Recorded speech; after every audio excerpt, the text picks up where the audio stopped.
자, 여러분 안녕하세요. 박길수입니다.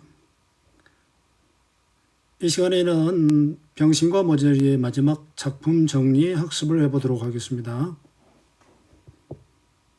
여러분들은 여기 보시죠. 이 PDF 파일을 온라인 클래스에 이미 올려놨기 때문에 이것을 펼쳐서 보거나 인쇄해서 보면서 수업을 해야 합니다. 자, 전 시간에 이제 본문을 다 공부를 했는데요. 먼저 작품의 개관을 보겠습니다. 분량은 짧습니다. 그래서 단편이고요. 자, 가장 중요한 게 액자소설이라는 부분이라고 그랬어요. 바깥 얘기 속에 내부 얘기가 또 들어있는 것이죠. 이때 바깥 얘기와 내부 얘기는 굉장히 밀접한 연관관계가 있고 또 내부 얘기가 바깥 얘기보다 더 중요하다 그랬습니다. 또 하나는 이제 여기서 예술소설이라는 말을 쌤이 강조하고 싶은데요. 형은 자신의 아픔을 소설을 써서 극복하려고 했고 동생은 자기의 무기력을 자기가 그리고 싶은 얼굴 완성을 통해서 극복하고 싶어 했습니다. 그래서 소설을 쓰거나 또는 그림을 그린 것은 예술행위죠. 그래서 예술소설이다.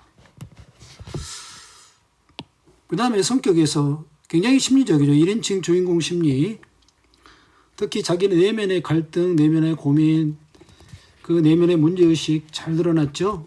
그 다음에 또 하나는 추리적이다 그랬는데요. 이게 좀 재밌습니다. 처음부터 끝까지 동생과 형이 마치 숨바꼭질 하듯이 소설을 가지고 결말을 어떻게 고치냐, 마지막에 이 소설이 어떻게 끝날 것이냐, 마치 수리소설, 추리소설을 꼭 읽는 그런 느낌이죠. 그래서 추리적이라는 느낌 여기 잘 기억해 두기 바랍니다. 자, 이번에는 시점이에요. 내부의 시점은 바로 주인공 시점이다 그랬습니다. 내부는 형이 바로 주인공이죠. 형은 여기서 자기 얘기를 하고 있기 때문에 1인칭이 되겠습니다. 자, 외부 얘기는요.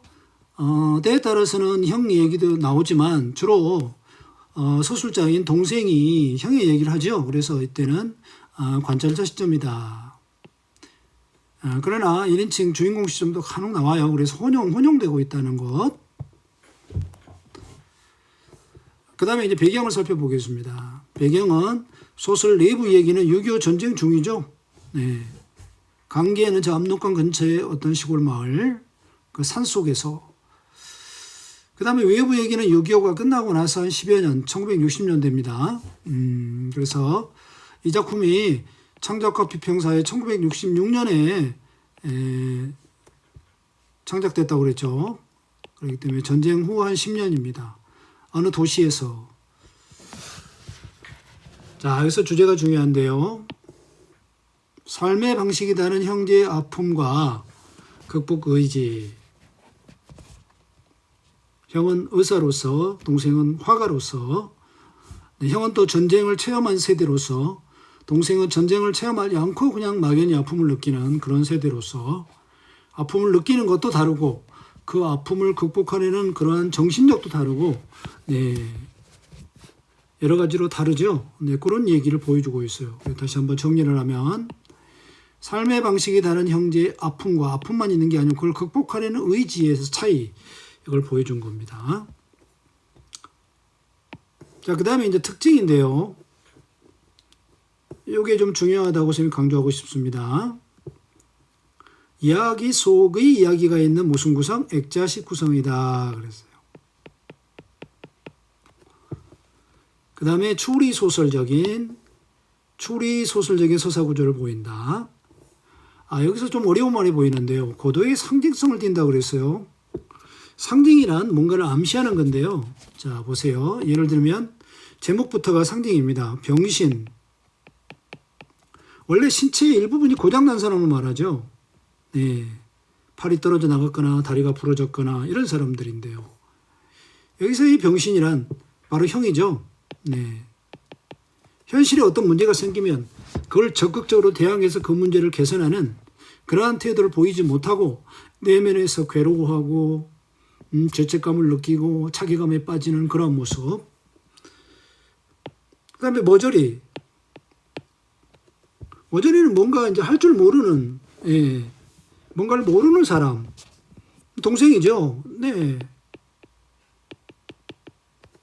전쟁 후 1960년대 이런 사람들이 많았습니다. 특히 둘 다 하나는 의사고 하나는 화가이기 때문에 둘 다 지식인인데 지식인들도 이 모양이었어요. 네.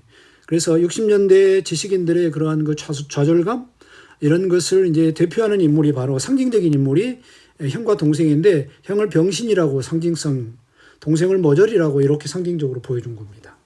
이런 것들이 상징성이에요. 그 다음에 노루 있죠, 노루. 노루.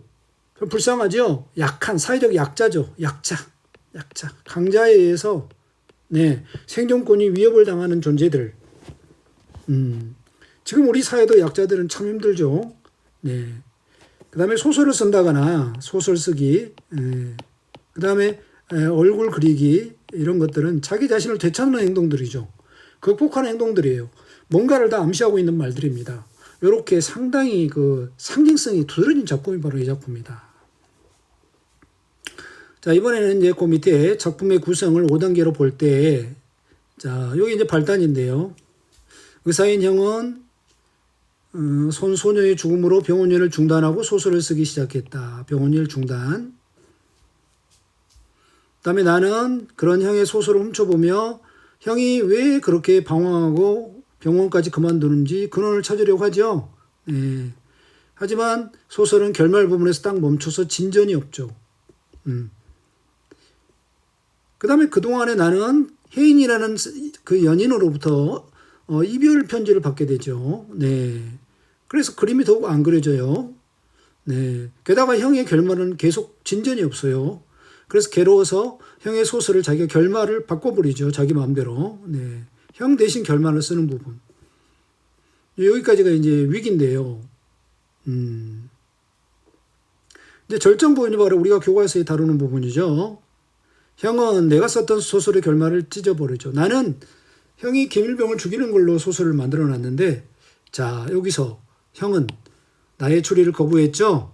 자기가 대신 김일병 대신 오감모를 죽이죠. 오감모를 쏘아 죽입니다. 여기서는 오감모는 부정적인 존재인데요. 그 부정적인 존재를 자기가 죽임으로써 비록 소설 속에서라도 마음의 위안을 찾게 되고 자기의 그 아픈 곳을 이렇게 쓰다듬어 주게 되는 것이죠. 네. 하지만 결말은요. 마지막에 이제 형이 혜인의 결혼식장에서 오감모를 만나버리죠. 살아있는 오감모. 그럼 결국 소설에서 오감모를 쏘았다는 것은 그냥 소설 쓰기일 뿐인 거죠. 네. 결국 소설을 불태우게 됩니다. 왜? 쓸모없죠. 오감모가 살아있기 때문에 소설 속에서 오감모를 100번 죽이면 뭐 하겠어요. 네. 그런데 나는 동생은요. 자신의 무엇의 근원을 찾지 못해요? 아픔이죠. 아픔의 원인을 찾지 못해. 이게 형과의 차이점이죠. 형은 왜 아프고 어떻게 하면 아픔을 극복할 수 있는지를 알고 있고 그 아픔을 극복하기 위해서 적극적으로 뭐합니까? 노력하잖아요. 근데 동생은 무기력해요. 포기합니다. 형과 동생이 가장 큰 차이점이라고 말했어요. 네. 물론 형의 입장에서 볼 때 동생이 그런 모습일 때 참 안타깝겠죠. 자기는 좀 병신 같더라도 동생이라도 좀 당차게 살아가는 모습이었다면 좋았을 텐데. 자, 그 다음 부분이 병신과 머저리가 어떤 의미를 지니냐. 상징적 의미를 지닌다고 했어요. 자, 병신과 머저리는 6.25 전쟁 체험의 아픔에서 벗어나지 못하고 있는 누구? 형과. 네. 그 다음에 절실한 체험도 없으면서 무기력하게 자신을 포기한 동생을 의미한다. 그랬습니다. 그래서 동생이 바로 머저리인 거예요. 머저리. 그리고 형이 바로 병신인 거죠. 네. 그래서 60년대, 여기 밑에 보세요. 60년대 젊은 세대가 느끼는 자조적 반성이다. 그래서 자조적. 자기가 스스로 자기를 달래면서 반성하는 부분. 그러니까 60년대 젊은이들은 진짜 이런 좌절감을 느꼈을까요? 그렇습니다. 여러분이 현대사에서 배웠죠. 자, 이승만이가 독재를 했던 것을 무너뜨리는 혁명이 뭡니까? 이승만 독재를 무너뜨리는 게 바로 4.19죠. 네. 이건 민주혁명이라고 그러잖아요. 네. 이 민주혁명 이후에 우리나라가 정말 자유와 평화와 번영을 이룬 토대를 마련했다면 모를 텐데 그 유명한 사건이 1년 후에 다시 터지죠. 바로 5.16. 5.16 뭐예요? 군인들이 군인들이 국민들이 이루어놓은 건 뭡니까? 민주혁명을 짓밟아 버리죠. 네, 군사정변이 일어납니다. 4.19가 짓밟아졌네요. 이때 지식인들은 엄청난 자괴감을 느끼게 됩니다. 한마디로 지식인들이 뭐가 돼버린 거야? 병신 머저리가 돼버렸다 이런 얘기예요. 그래서 공을 자조적으로 반성하는 그런 의미가 담겨 있다. 자, 이 작품 몇 년도에 썼다고요? 1996년에 썼다고요. 이해되십니까? 근데 5.16 군사혁명이 몇 년에 일어났어요? 1961년에 일어나고 이게 1960년에 일어났어요. 네. 이해됩니까? 이제 이 시간의 흐름을 한번 보세요. 네. 그래서 민주혁명이 일어나서 정말 이승만 독재가 타도돼 대한민국에 민주주의 꽃이 필 거라고 생각했지만 사실은 그 민주주의 꽃이 피기 전에 그거를 군합발로 짓밟은 어떤 그 행위가 5.16 군사정변이었던 것이죠. 네. 이랬을 때 그 지식인들은 얼마나 사실 그 좌절감을 느꼈겠습니까? 스스로 참 머저리 같고 쌤이 그 이제 노루 그 다음에 또 김일병 이런 얘기를 하면서 그 상처 얘기를 하면서 상처를 주게 된 건 뭐다? 폭력 얘기를 했잖아요. 폭력 전 시간에. 폭력인 겁니다. 폭력. 네. 민주주의에 대한 폭력이죠. 자, 이 부분 이해하셨어요? 그래서 이런 것들을 잘 기억해 두시고요. 이번에는 다음 페이지로 넘어가 볼까요? 자, 액자 구성의 효과, 이것도 중요한 부분인데요. 액자 구성. 이 소설이 액자 구성을 취하니까 어떤 좋은 점이 있느냐 이런 얘기예요. 자, 이제 당연히 여기는 이 부분은요, 이 부분 시옷은요, 액자 구성이겠죠. 액자 구성. 네.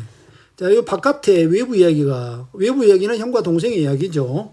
네, 6.25 전쟁에 참전했던 인물 형, 소녀의 죽음 수술 실패, 병원 일을 중단하고 소설을 쓰는 형과 그 다음에 사랑한 여인 혜인으로부터 이별을 통보받았고 하지만 그녀를 붙잡지 못하는 나약하고 무기력한 화가인 동생, 그러면서도 그림을 못 그리고 얼굴을 그리고 싶어하는 이 동생의 답답한 모습, 이게 이제 외부 이야기예요. 하지만 형은 그러한 자신의 그러한 아픔이나 그런 못난 부분을 이 소설을 쓰기를 통해서 형의 소설, 자 이게 내부 이야기죠. 내부 이야기죠.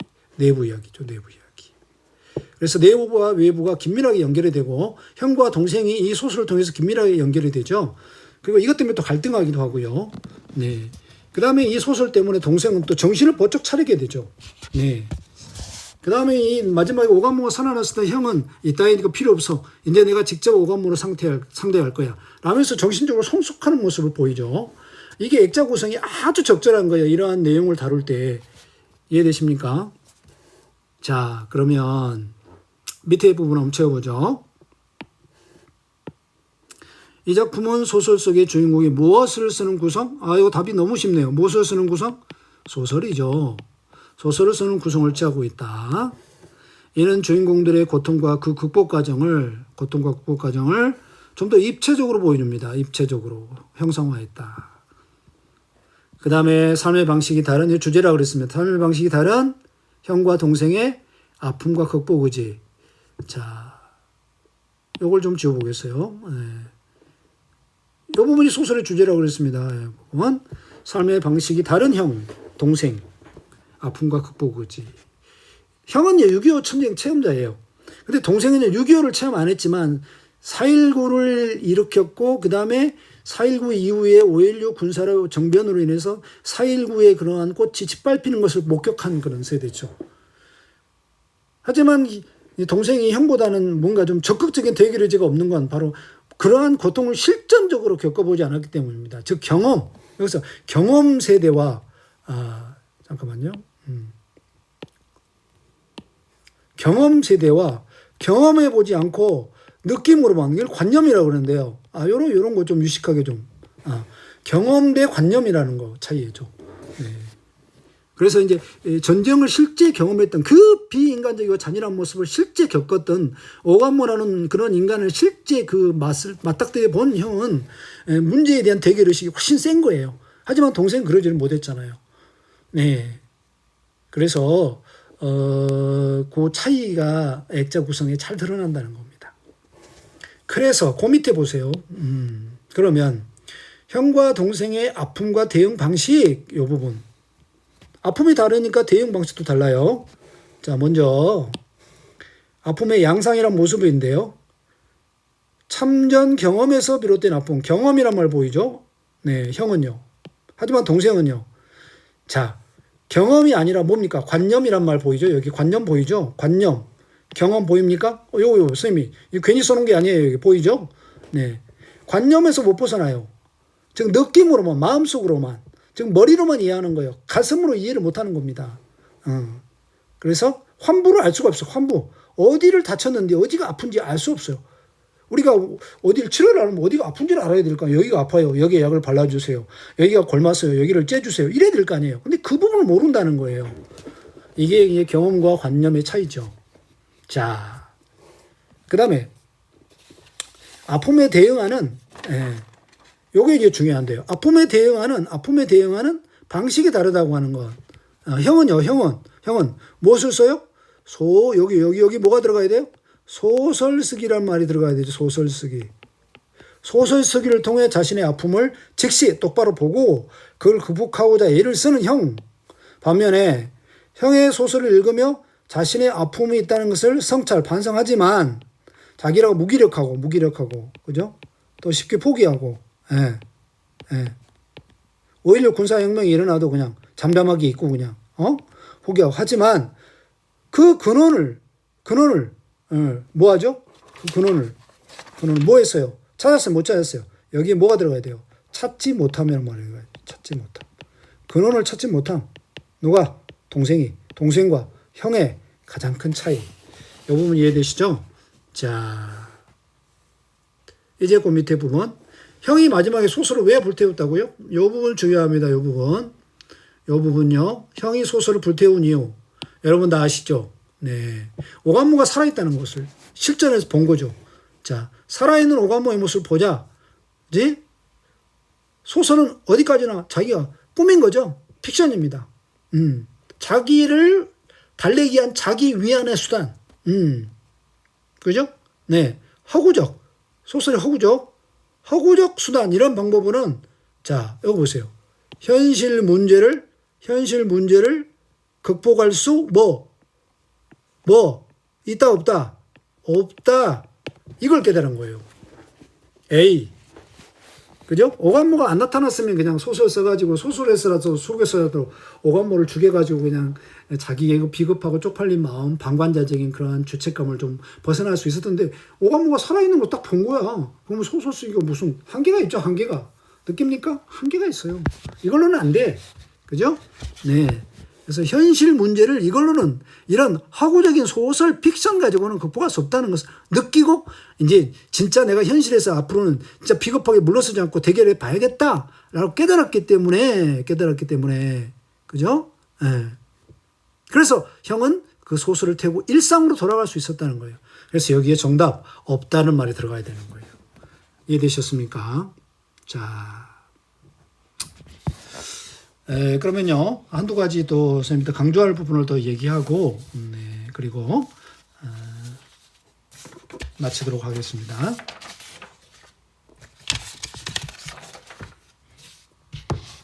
자, 이 부분은요, 선생님이 이제 소설 속에서 좀 강조하고 싶은 부분인데요.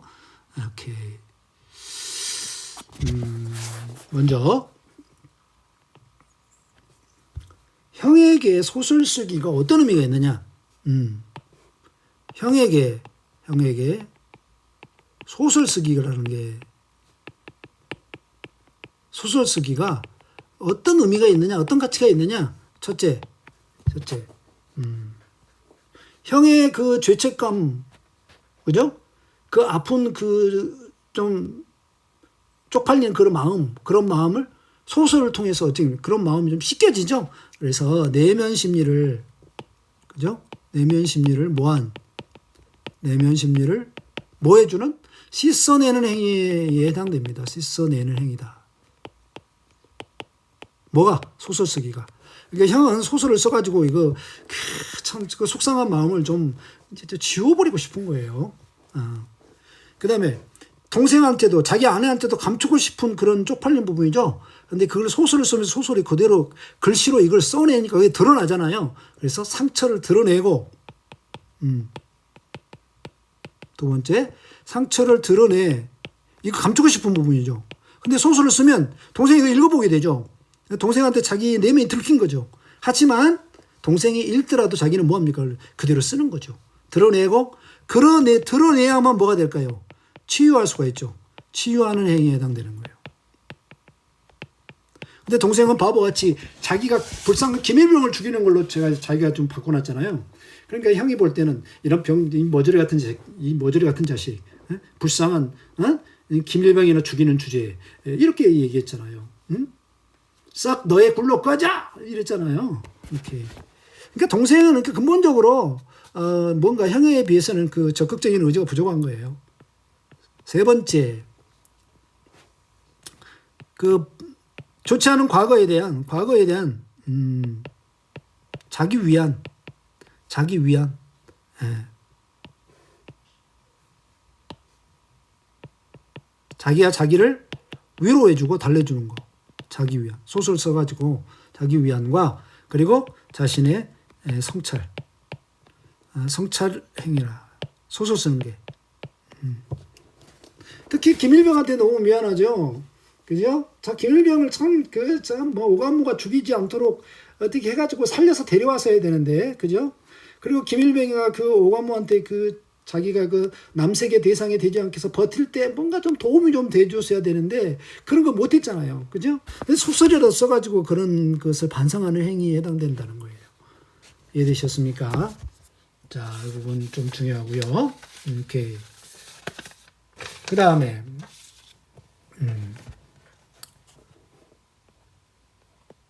이번에는요, 형이 소설을 쓰죠. 그 소설이라는 그 부분이, 소설이, 그죠? 이 이야기의 스토리에서 어떤 역할을 하느냐, 그걸 서사적 기능이라고 그래요. 스토리를 이루는데 어떤 역할을 하느냐, 이것이 있고 없고에 따라서 어떻게 달라지느냐, 이야기가 흘러가는 그 과정이나 이야기의 그 탄탄한 구조가 어떻게 달라지느냐, 소설의 서사적 기능이라고 합니다.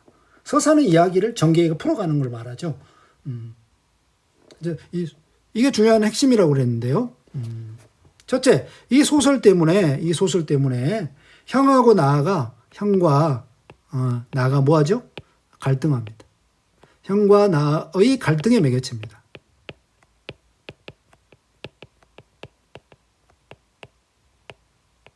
이 소설을 통해서 형의 그 쪽팔리는 모습을 동생이 알게 되죠. 그리고 형이 망설이는 부분을 동생이 그냥 형이 김일병을 쏘아주는 걸로 소설을 지가 답답해서 바꿔버리죠. 그런 그 동생의 모습이 형이 볼 때는 좀 못마땅하죠. 그러면서 기껏해야 김일병이나 죽이는 주제에, 사랑하는 여자도 붙잡지 못하는 이 머저리 같은 자식아. 갈등하죠. 두 번째, 삶의 현실은 굉장히 힘겨웠죠. 그죠? 오감모 나쁜 놈한테 참 한마디 대꾸도 못하고 말이죠. 그러한 힘겨운 현실. 그죠? 불쌍한 노루를 갖다 살려주지도 못하고. 힘겨운 현실에 대한 비록 마음속으로나마, 관념 속으로나마, 마음속으로나마 그거를 극복할 수 있는, 극복하게 해주는 그런 수단이었던 거예요. 소설이. 대리만족이었던 겁니다. 현실에서는 못하니까 소설을 통해서라도 자기의 그러한 뭔가 부족한 부분을 이제 채워주는 게 바로 소설의 역할이라는 거예요. 세 번째, 말이 좀 어렵지만 설명 이해됩니까? 그 다음에 소설이 액자의 내부와, 그죠? 내부와, 그리고 외부를 뭐 해주죠? 외부를 연결해준다고 그랬죠?